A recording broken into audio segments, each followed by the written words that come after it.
はい、始めましょうね。皆さん、どうかな？大丈夫かな？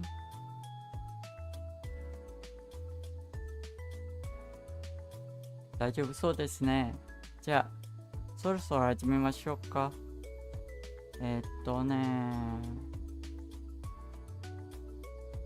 これがいいのかな？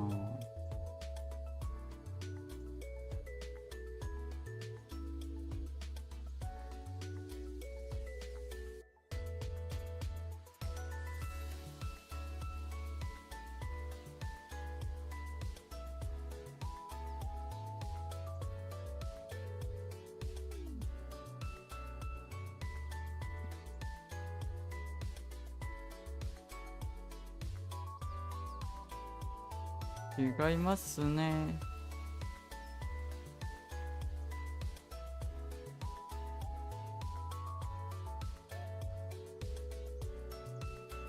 はいはい。じゃあ、そろそろ行きますよ。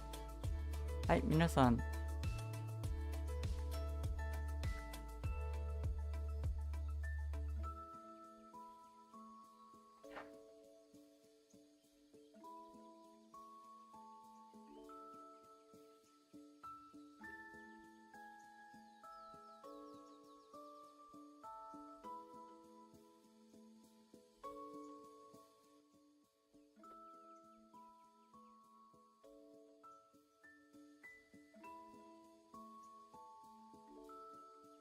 はい、始めますよ。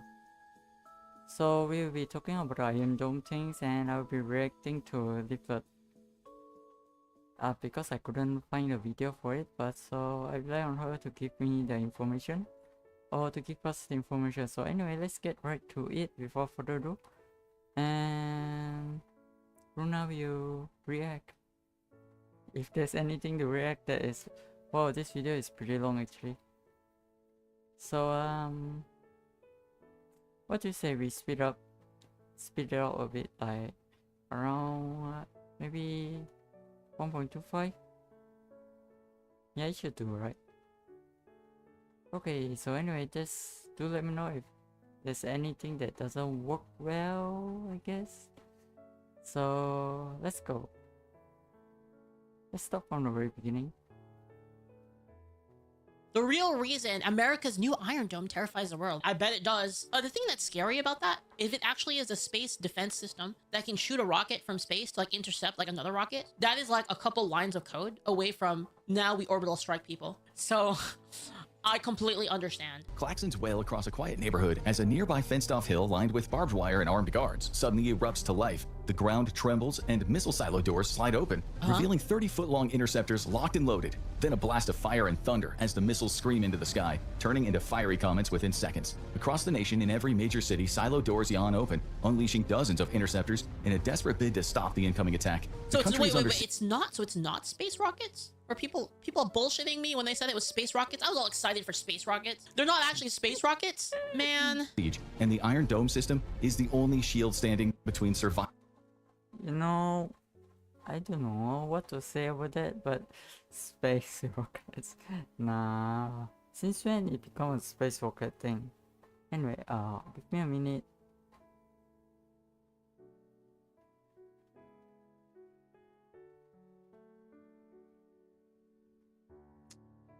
Okay. Survival and annihilation. But this isn't Israel. This is America, the America of tomorrow. Ask any military historian why the United States is a global superpower, and they'll point to two key advantages: resource independence and regional dominance. The U.S. is a leading oil and gas producer, the world's breadbasket. Oh, I have a question. So, hold up. We're a top producer of oil and gas, and we have plenty of oil and gas. Like, we're not even close to tapped out. However, we still import stuff from, like, the Middle East, right? So, like, are we doing that to just drain them out? So that in the future, if there is a war, we're the only ones that have any left? Is that the reason? And home to vast reserves of coal, iron, and other critical materials for modern industry. And when... Well, who knows? Well, that might be one of the reasons, one of the many reasons. But to say the truth, petroleum doesn't really like build itself unless you use too much. and additional resources are needed, they can be easily sourced from trusted neighbors like Canada and Mexico. Beyond its natural wealth, America has benefited from two Have you guys ever played like a game and like, okay, like an MMO, and like you have like a ton of iron, right? But then you see somebody put up a bunch of iron, like you're like, oh, I need to like do some smithing. So like you have like a bunch of iron in your account, but then you're like, I don't want to use that. And you end up buying iron from like another person for like a low price just so that you can do your smithing, even though you already had the iron in your fucking bank in the first place. But you're like, I just don't want to get rid of the iron. I just want to have it just in case. Right? You just have like powerful your fucking... shields. Well, this what economy is, alright? It is economy. Atlantic I and used to do Pacific that all the Oceans. time. For over 2 centuries, these vast bodies of water have kept conflict far from its shores. These oceans served as insurmountable barriers, making a direct attack on the US nearly impossible. This held true during both world wars. While Europe was ravaged by destruction, American industry and economy surged, emerging stronger after each conflict. As the Cold War began, the Soviet Union was still No, the real reason is that they're scared of us because we're so awesome. rebuilding from the devastation inflicted by the Nazis. Meanwhile, the US, untouched by war, had a massive economic head start, one the Soviets would never overcome.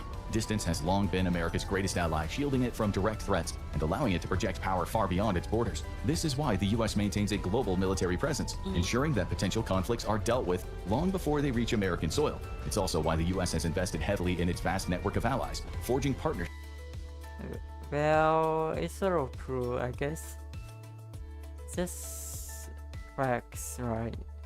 that have made it one of the most powerful nations in history. At its core, America's strength isn't just in its military or economy, it's in how many friends it has in its corner. But all of that is about to change, and America's traditional war-proof I don't like the idea of paying people to be our friends over and over again. Like, I hate that. barriers are disappearing. In December of 2024, It's kind of annoying actually for...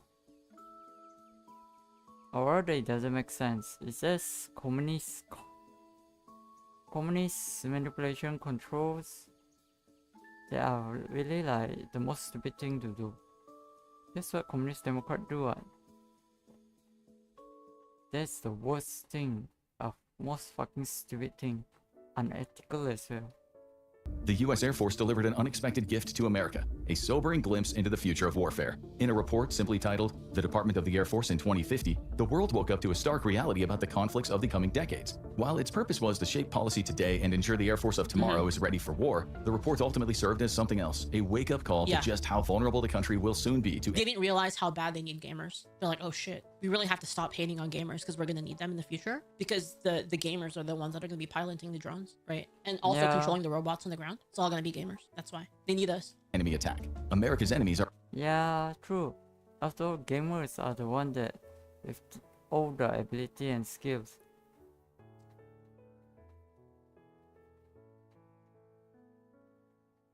rapidly developing technologies that will put the homeland at risk for the first time in 2 centuries. The Air Force put it best themselves. In the future, nowhere will be safe from enemy attack, not even the homeland. This has ignited a major debate within the Department of Defense, how to protect the America of the future, and whether a missile defense system, akin to an Iron Dome, is the solution.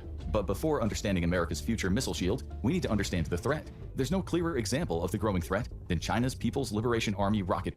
They couldn't come up with a better name than Plarf. You can't be fucking serious. Guys, watch out, the Plarfs are coming. They just built a bunch of Plarfs. Come on. Force, or PLARF. Originally created to manage China's nuclear arsenal, the PLARF has since expanded its role significantly, far beyond what would typically justify an entire military branch. For comparison, in the United States, nuclear weapons are overseen There's no fucking... by the National Nuclear Security Administration. Wait, you read an article saying one of the missile bases was out of rocket fuel because they kept siphoning it off to make hot pot? NSA, a government agency, not an independent military force. But the real mission of the PLARF has always been singular in focus, to keep the American Navy and Air Force far from the South Pacific. And not only did they succeed, but they may have completely rewritten America's strategy in the region. Established in 2015 as a replacement for the 2nd Artillery Corps, the PLARF immediately began developing and testing new anti-ship missiles. At first, these missiles had a range of just over 100 miles, enough to push back most of America's surface ships from Chinese shores. But there was one major exception. Hold up, guys, America's hold Air up. America's Hold up. written Wait, what?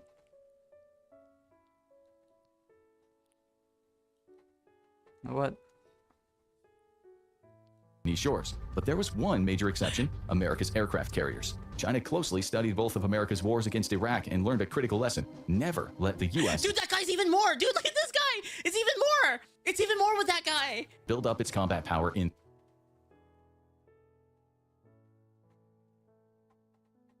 theater. They realized that the key to victory wasn't just about having a strong military. Oh my god, dude, they might as well go all the way.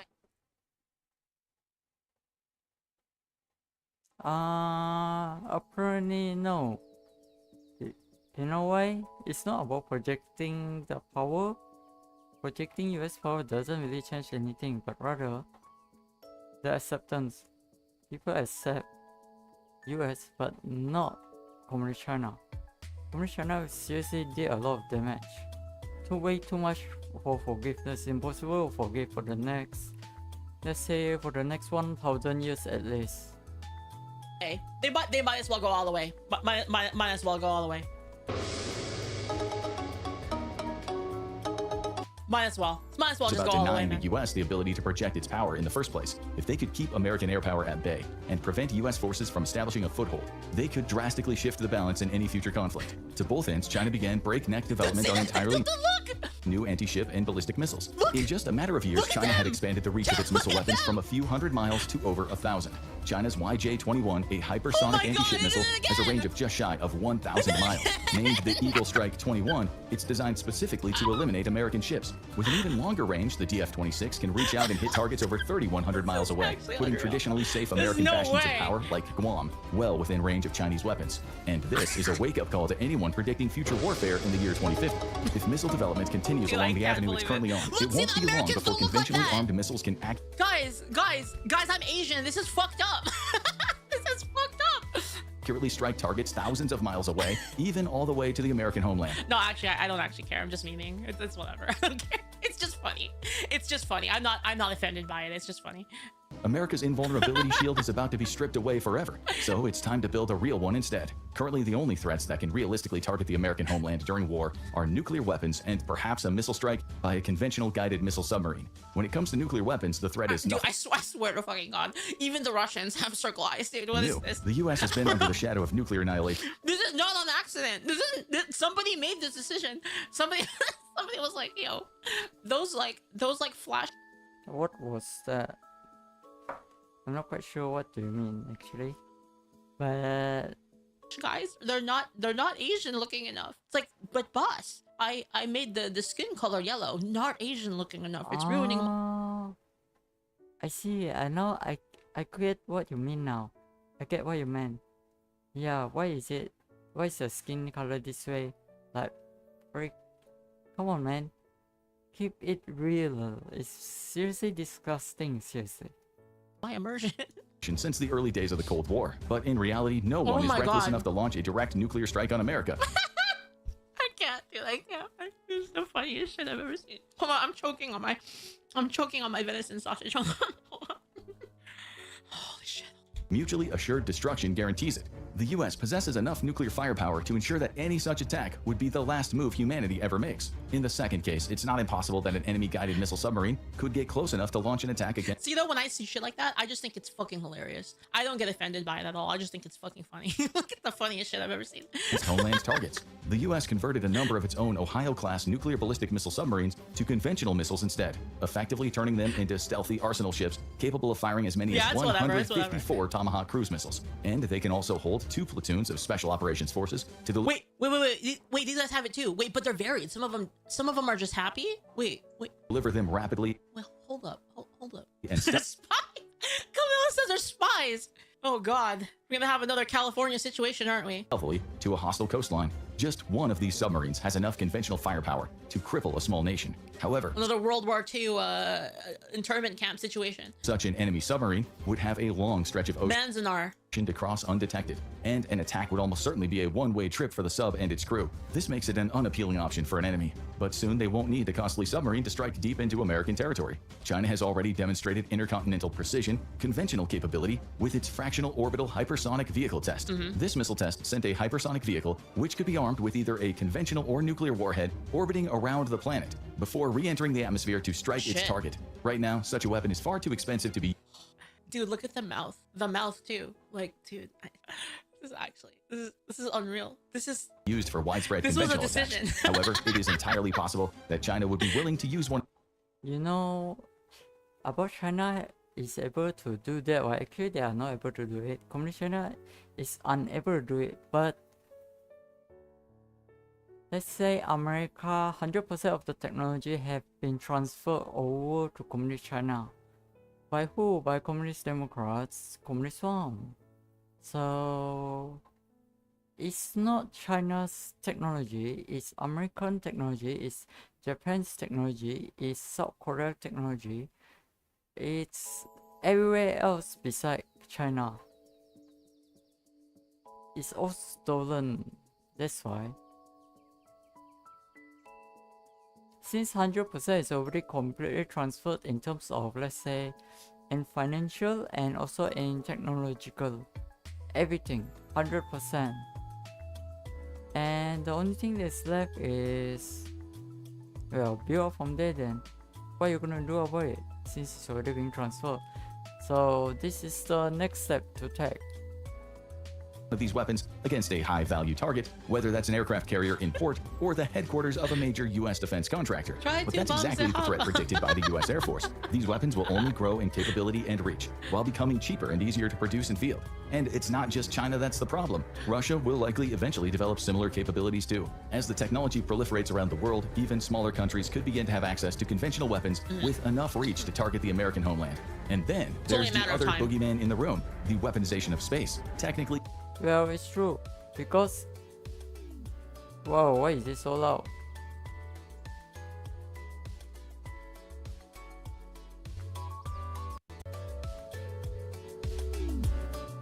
Sorry guys. So, okay, so it's true. Like, for example, right now, right, let's say... Just look at the Leaflit.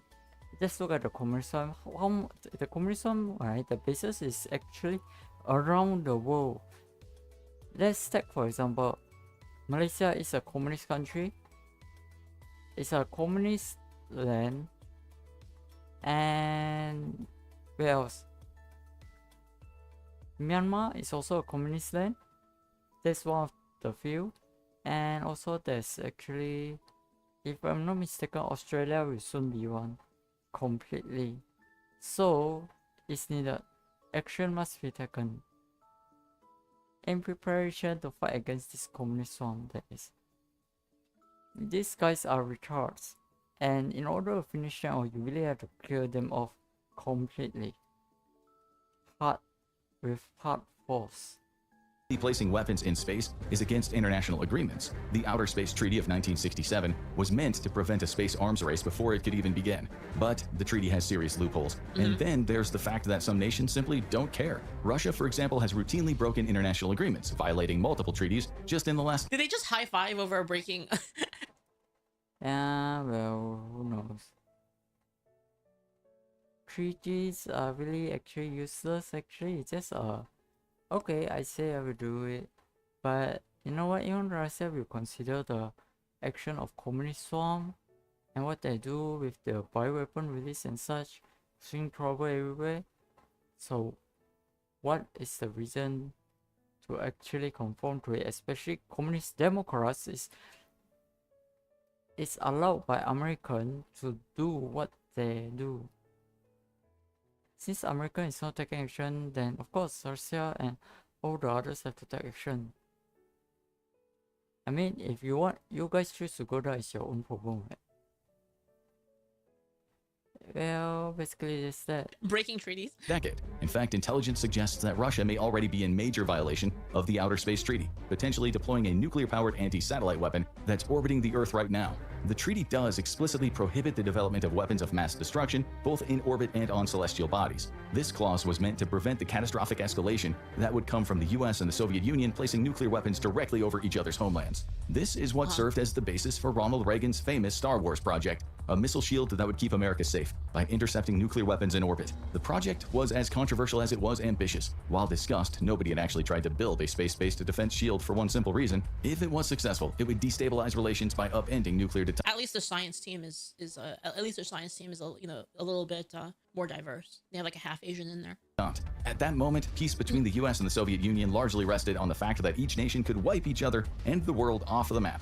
The announcement of America's space shield ignited a new arms race with the Soviet Union. Fearing that the US might become immune to nuclear attack, the Soviets scrambled to build up a conventional military advantage to offset the shift in power. But this desperate military buildup came at a cost. With an economy already on the brink, the Soviet Union's massive defense spending spiral only accelerated its downfall, pushing the nation's overcooked economy into total collapse. In the end, Star Wars was more smoke and mirrors than a serious military effort. As every expert at the time concluded, the technology required was simply too advanced. That is no longer the case. Well, but I thought they had fucking UFOs and stuff back in this time. They already had the UFOs that they got from Area 51. What are they talking about? And the only way that America of 2050 can remain safe might be to build a real-life Star Wars missile shield today. While America's new missile shield is often compared to Israel's Iron Dome, the truth is it'll end up becoming something far more complicated and expensive Yeah, that's what I thought the moon was. I thought the moon was a super weapon from the United States.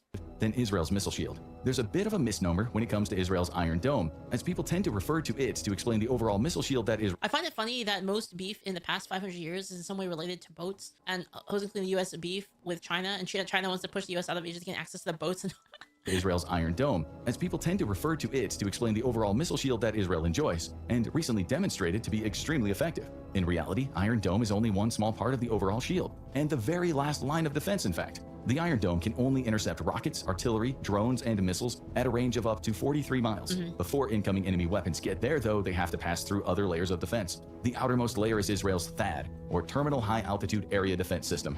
Just from the US, THAAD is designed to knock out targets both inside and outside of the atmosphere. At ranges of up to 120, Arrow 2 and Arrow 3 knockout missiles flying through the upper atmosphere as high as 31 miles, while David's Sling can knock out ballistic missiles up to 186 miles away. Meanwhile, the Iron Dome is programmed to track incoming missiles and only fire interceptors if it expensive detects too. the missiles will threaten built-up areas. How effective is Israel's missile shield? On October 1st, 2024, Iran launched 200 missiles at Israel. The only casualty Iran managed to inflict was against a Palestinian man on the ground who was struck by missile debris. Oh, Granted, man. Israel was being supplemented by the missile defense capabilities of allies, but that is the entire point of having friends in the first place. Likewise, America's missile shield will work a lot like Israel's, only on steroids. There are no official plans yet, but we can make some educated guesses about its capabilities and design. Currently, the entire project is undergoing a 60-day review. After this, the Secretary of Defense will present a comprehensive plan outlining the requirements for a nationwide missile shield, the best deployment strategy, and the physical architecture of the system. While the specifics remain uncertain, one thing is clear: America is taking this threat seriously. The project has already come under some controversy, as it marked Just to inform, but this project is already green light and have already moved forward into production. Actually, the research and everything is already done. It's only like currently getting everything set up, so it should be ready pretty fast. Not something to be it's not just about to begin. It already being green light. It's already being moved forward. I don't remember when was it already. I think it's like last week or 2 weeks ago or 3 weeks ago actually. I don't really remember that, but basically that's that. a major foreign policy shift for the United States. Up until now, the U.S. has sought to carefully balance its defense without upending nuclear detente, the tried and true means by which peace between major powers has been kept since the end of World Hold up. War II. That's why the U.S. has only deployed small numbers of THAAD units. Each of these deployments has been met with wide protests by nations like China, who see it as directly undermining their capability to deter the U.S. via retaliation. Wait, hold up. So we're building a rocket system to be like, yeah, it'll intercept like incoming nukes and incoming enemy fire. And their complaint is that we won't be able to kill you. The state of the world is really awe-inspiring. It's crazy. Like I can't believe this. Like, how is this? I feel like, I feel like a couple years ago I already died, and then like I woke up and like I was already dead the whole time. Like I'm actually dead right now, and I'm just living in like some weird like simulation or something. Yeah, it's just so weird. This was the controversy surrounding the original Strategic Defense Initiative, and it remains the controversy of America's modern missile shield. Yet, as many have argued, missile defense is too vital to let Cold War-era nuclear norms stand in the way of its development. And those voices may be right. The weapons of tomorrow will have no problem crossing an ocean to get to U.S. factories, government buildings, and commercial centers. America's missile shield is expected to be made up of several key components. The first will be the use of space-based interceptors. This is one of the most controversial aspects of the shield, as it'll mean putting some form of kinetic interceptor in space. The reason is simple. By putting interceptors in space, they can respond faster to an enemy missile attack and have a greater chance of knocking said missiles out. But the controversy comes from breaking the taboo of placing kinetic weapons in space. It could become a weapon of mass destruction if large enough and with no explosive payload. Originally called Rods from God, an old Cold War concept for a space-based kinetic weapon, involved putting telephone pole-sized tungsten rods into space and simply letting them free fall on Dude, that's so expensive. to a target. These rods would strike with enough energy to mimic the blast of a small nuclear weapon. Next will be the development of a space-based sensor network. The US already has a global missile alerting network that's sensitive enough to detect even small anti-ship missile launches, but a future system will need to be both larger and more resilient. At the moment, all of America's military space infrastructure is under threat from Chinese and Russian anti-satellite weapons, and this threat is only expected to grow with time. A future missile defense network will need to move away from high-cost, single-point failures and instead rely on swarms of lower-cost, less sophisticated assets. Why can't they just make like a bunch of drones? Is that too hard? Just like a net of drones? Like if you just sent a swarm of drones at like a... Like imagine, for instance, if you could make like 100 drones and there's like a missile incoming, you could just have like the 100 drones like blow up around the rocket. Like wouldn't that work? I don't know. I don't know enough about this stuff, but... By networking these systems together into massive kill... No, because the reason is because drone is actually costly and it's unreliable, to be honest.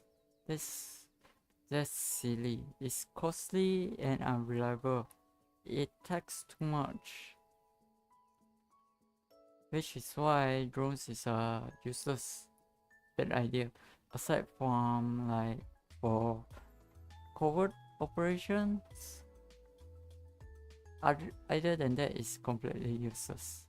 webs, the US can create a defense network that is too large and too decentralized for an enemy to effectively neutralize. Along with a new space-based sensor layer, the US will need communications infrastructure that is just as dispersed and just as reliant. America's future missile shield can't even have one bad day on the job. This is so cool. I have like a new security system. Speaking of security, I have a new security system. Like, you know, like those my mom's been hard at work on this new security system, and you know, like in those like shows or like video games where there's like a monitor that has like 12 screens on it with like little security screens. Yeah, I have one of those in my room now. So like I literally have a security panel like on my like in my streaming setup, where I literally have like 9 cameras that I can like see all around the house. And they all have IR. They all have night vision. It's pretty sick. It's not even all of them yet. If someone tries to like amaranth me and they try to like, I'm gonna see them like before they even get close, basically. Which is it's pretty sick. To ensure that never happens, it has to ensure that the US can I also have my rifle. I got my rifle. That is definitely the right thing to do. If someone really try to infiltrate, right, or even try to get close to someone else, then you're ready to get shot. Actually, shoot to kill is not a bad idea as well. I mean, they are probably like with ill intention, right? So what give? Just give them back what they deserve. That's just how it is. Right next to me. Communicate quickly, securely, and reliably with forces around the world and in space. Once more, this will be about dispersing assets in orbit rather than relying on the traditional approach of highly capable but extremely expensive individual satellites. A new American space infrastructure will connect directly to assets on Earth and in space, making use of various platforms to intercept enemy missiles at different stages of flight. U.S. Navy ships are currently the backbone of American ballistic missile defense and will likely remain so due to their mobility. They're like hollow the points. future missile shield will be able to coordinate a response between Navy ships and Army Patriot batteries, along with as yet undeveloped interceptor technologies. Grody Ursus, thank you so much for the prime. Thank you. I'm planning on getting a I'm hoping the suppressor bill goes through so I can buy a suppressor. But I kind of want to get a Kuna. I feel like a Kuna might be better. This brings us to the last component of America's missile shield, non-kinetic defense capabilities. A big problem with conventional missile defense is both the difficulty of intercept and the number of interceptors available. Typically, a U.S. warship will fire 2 interceptors at each incoming missile threat for safety. However, as enemy capabilities advance, the threat is no longer just individual missiles, it is swarms of missiles, drones, or even coordinated attacks using both. With the ability to overwhelm defenses through sheer numbers, it's becoming clear that conventional kinetic interceptors alone won't be enough to get the job done anymore, especially not when the incoming threat may only cost a few $100,000 or even just a few thousand if it's a drone, and the intercepting missile has a price tag of over $1 million. This is why a big emphasis is being placed on the development of alternative non-kinetic means of destroying enemy missiles. This includes concepts such as directed energy weapons or lasers, which could be used both in the atmosphere and outside of it. Whatever form America's missile shield takes, one thing is clear: your neighborhood could end up looking like a war zone, even if the actual fighting is taking place thousands of miles away. America's historical invulnerability will soon be a thing of the past. I don't get this mentality of like, I would rather like be vulnerable than like have to like look at a weapon. That's so fucking weird to me. I don't understand that. You have to put like a freaking intercepting tower like in your town that could shoot missiles down, like I'd feel safer. Like what the hell are we talking about? You know, like Unless the U.S. takes steps to defend itself today. Do you think a nationwide missile this shield... kind of reminds me of like the school argument where they're like, oh, we don't think that like school safety officers should have like good guns. Like they shouldn't like be carrying rifles because it's scary for the kids. I don't fucking understand that. Like, I don't get it. will make No. America safer? Or could it trigger a new arms race? And how effective do you think it'll really be against modern threats? Let us know your thoughts in the comments. Super Earth until the end of valor known. Well, there you have it. That is... Yeah, by the way, this is her channel, so make sure if you're interested in it, just head over and subscribe to her. And just to share with everyone, but this one, like the golden dome, is already inactive. It's already being green light, and it's just setting everything up. Everything is already being done actually, the needed thing. They only at this moment only need to set everything up. So it's really nothing new, to be honest. Yeah, it's nothing new, but it's something that need to be done. Oh well. I guess that's about it for this current stream, and I will see you again on the next stream, which I will be streaming on Twitch. And the gameplay will be those nests. I'll be playing seriously, so replying to chat may be a bit slow, but if you're okay with it, well, I think it should be okay, right? It shouldn't take a very long time, like probably around 1 minute time or 30 seconds. Anyway, I will see you there. If you're interested, do let me know. じゃあね。じゃあね。また今度お会いしましょう。Let's meet again in the next let's say next meetup.